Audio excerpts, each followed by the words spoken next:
নমস্কার বন্ধুরা, আমি ডাক্তার ভীম নস্কর। যখন শরীরের দুর্বলতা একেবারে চরম পরিস্থিতিতে পৌঁছে যাবে, একেবারে ইমিউনো সাপ্রেশন হয়ে যাবে, তো যেটাকে আমরা বলি এইচআইভি বা এইডস, আপনারা অনেক অনেক ডেঞ্জারাস রোগ শুনেছেন এবং ডেঞ্জারাস রোগের জন্য ডেঞ্জারাস টিকা আবিষ্কার হয়ে গেছে। কিন্তু বিশেষত এই এইডস যদি কারুর হয়ে যায় বা এইচআইভি যদি কারুর হয়ে যায়, আর হোমিওপ্যাথিতে যদি তাদেরকে কোনো নাম্বার ওয়ান ওষুধ থাকে তাদেরকে স্ট্রাগল করার জন্য, তাদেরকে বাঁচিয়ে রাখার জন্য, তাদের দুর্বলতাটাকে কম করার জন্য, তো প্রিভেন্টিভ ওষুধ হিসেবে আমরা এই মোরবিলিনিয়াম হোমিওপ্যাথিক ওষুধটি ইউজ করতে পারি। তো মোরবিলিনিয়াম হোমিওপ্যাথিক মেডিসিন একটি নোশট ওষুধ। তো এই ওষুধ এইচআইভির পেশেন্টকে প্রিভেন্টিভ হিসেবে ইউজ করা যায়, তাদেরকে দীর্ঘদিন ধরে স্ট্রাগল রাখার জন্য, তাদের কমজোরি এবং তাদেরকে সুস্থ রাখার জন্য এটিকে আমরা ইউজ করতে পারি। এটি একটি ছোট্ট ওষুধ, কিন্তু এর কিছু কিছু কাজ আছে, স্পেসিফিক কাজ, এবং সঠিকভাবে পরিষ্কার ক্লিয়ার করে কাজ করে দেয় এই হোমিওপ্যাথিক মেডিসিনটি। তো দেবী মাতার রোগ বা শীতলা মায়ের রোগ বা যে যেটাই বলুন, কেউ হাম, কেউ বসন্ত, কেউ পক্স বলে, তো বিশেষত ভেরিসেল্লা ভাইরাস অর্থাৎ ভেরিসেল্লা রুবেলা ভাইরাস, তো সেখান থেকে এই হোমিওপ্যাথিক ওষুধটি তৈরি হয়। এটা একটি নোশট ওষুধ যার নাম হলো মরবিলিনিয়াম হোমিওপ্যাথিক মেডিসিন। তো হোমিওপ্যাথিতে এটাকে কোন কোন ক্ষেত্রে আমরা ইউজ করতে পারি সেটি আজকে আমি আপনাদের কাছে আলোচনা করতে যাচ্ছি। তো নমস্কার, আমি ডাক্তার ভীম নস্কর, আর আপনারা দেখছেন আপনাদের ইউটিউব চ্যানেল SHK হোমিওপ্যাথি। তো বন্ধুরা, আপনারা অবশ্যই আপনাদের কাছে যে সব ওষুধগুলো ডিটেলস আলোচনা করা হয়, আপনারা অবশ্যই ডাক্তারকে পরামর্শ নেবেন, একা একা ওষুধগুলোকে গ্রহণ করতে যাবেন না। তো এই মরবিলিনাম হোমিওপ্যাথিক ওষুধের যেখানে ইমিউনিটি পাওয়ার একেবারে লো হয়ে যায়, একেবারে কম হয়ে যায়, এবং বিশেষত যারা দীর্ঘদিন ধরে স্টেরয়েড খায় তাদের যদি ইমিউনিটি পাওয়ার কমে যায়, বা তারা অ্যান্টি ক্যান্সার ড্রাগ খাচ্ছেন দীর্ঘদিন ধরে, তাদের তো এমনি ইমিউনিটি পাওয়ার কম হয়ে যাবেই, এবং বিশেষত লিভার ট্রান্সফার যদি করে দেয় বা কিডনি ট্রান্সফার করে দেয়, তো এদের জন্য এই ট্রান্সফার করার জন্য বিভিন্ন রকম বড় বড় ওষুধ তাদেরকে খাওয়ানো হয়, আর তার জন্য তাদের শরীরে একেবারে কমজোরি নিঢাল অবস্থা চলে আসে, দীর্ঘদিন ধরে তারা কমজোরিতে ভুগতে পারে।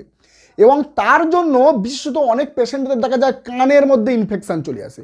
কানের মধ্যে প্রথমত ব্যথা হবে, যন্ত্রণা হবে, কান ফুলবে, কানের মধ্যে দিয়ে পুঁজ বার হবে, কান লাল হয়ে যাবে, এবং তারপর আস্তে আস্তে কান থেকে পুরো নিউমোনিয়ার মতো হয়ে যায়, গলা শুকিয়ে যায়, গলা লাল হয়ে যাবে, ড্রাইনেস হয়ে যাবে, এবং জ্বর 104 ডিগ্রি 105 ডিগ্রি জ্বর চলে আসবে। এর জন্য অনেকের anti analgesic, painkiller, antiviral agent দেওয়া হয়, কিন্তু কোনো ফারাক পড়ে না, এবং কন্টিনিউ কানের ইনফেকশনটা তাদের লেগে থাকে, অর্থাৎ কানের মধ্যে যে ইনফেকশন, পুঁজ পড়া, এটা কন্টিনিউ লেগে থাকে।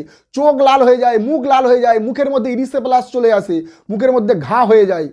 তো তার জন্য তারা হোমিওপ্যাথির কাছে বিশেষত যদি আসে, এবং হোমিওপ্যাথিতে বেলেডোনা আছে, হেপাসাল্প আছে, অ্যান্টিমটাড আছে, কিন্তু এর একটা লিমিট পর্যন্ত কাজ করে, লিমিটের বাইরে কাজ করে না।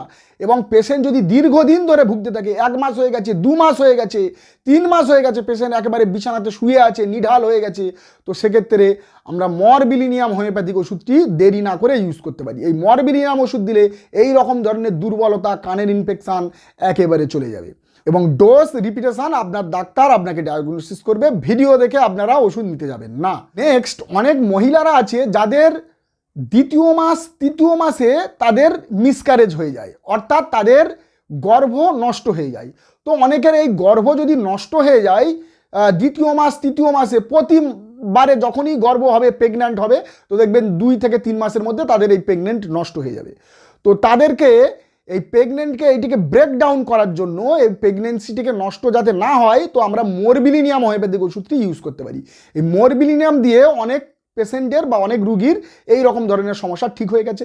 এবং দেখা যায় যাদের ছোটোবেলাতে প্রিভিয়াস হিস্ট্রি ছিল, বারবার তাদের পক্স হতো, বারবার তাদের এরকম বসন্ত হতো, এই পক্স, তো ভেরিসেল্লা ভাইরাস, তো এই রকম হওয়ার জন্য তারপরে তাদের হিস্ট্রিতে পাওয়া গিয়েছে এরকম সমস্যা, এবং পরবর্তীকালে তাদের প্রেগনেন্টের কোনো সমস্যা হচ্ছে, অর্থাৎ প্রেগনেন্সি বারবার নষ্ট হয়ে যাচ্ছে, তো সেক্ষেত্রে আমরা মরবিলিনিয়াম নোশট মেডিসিন কয়েকটা ডোজ দিলে, তো এই হিস্ট্রি যদি থাকে, তো তাহলে তারা এই রকম ধরনের সমস্যা থেকে মুক্তি পাবে এবং তারা আবার গর্ভবতী হতে পারবে। তো নেক্সট, বসন্ত ঋতুতে যাদের সর্দি, কাশি, হাঁচি, গা ব্যথা, জ্বর ভাব যাদের চলে আসে, তো তাদেরকে প্রিভেন্টিভ ওষুধ হিসেবে অনেকে এই মরবিলিনিয়াম হোমিওপ্যাথিক ওষুধটি ইউজ করে।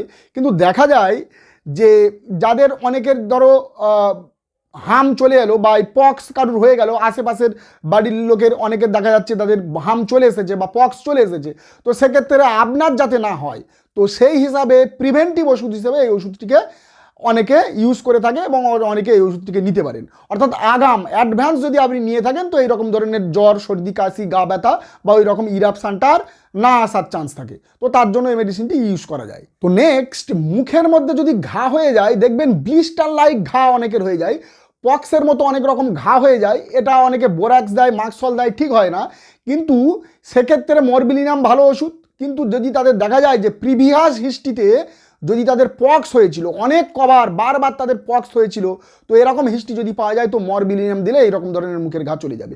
এবং যাদের গর্ভবতী হচ্ছে না, অর্থাৎ ইনফার্টিলিটির সমস্যা, অর্থাৎ তারা ইনফার্টিলিটির সমস্যাতে ভুগছে, তাদের বাচ্চা হচ্ছে না, বন্ধাত্মতা এবং প্রিভিয়াস হিস্ট্রিতে যদি এই রকম বারবার পক্স হওয়ার যদি টেন্ডেন্সি থাকে বা পক্স হয়েছিল, এই হিস্ট্রি যদি পাওয়া যায় তো মরবিলিনাম দিলে অনেক হালে অনেক পেশেন্ট ঠিক হয়ে যায়।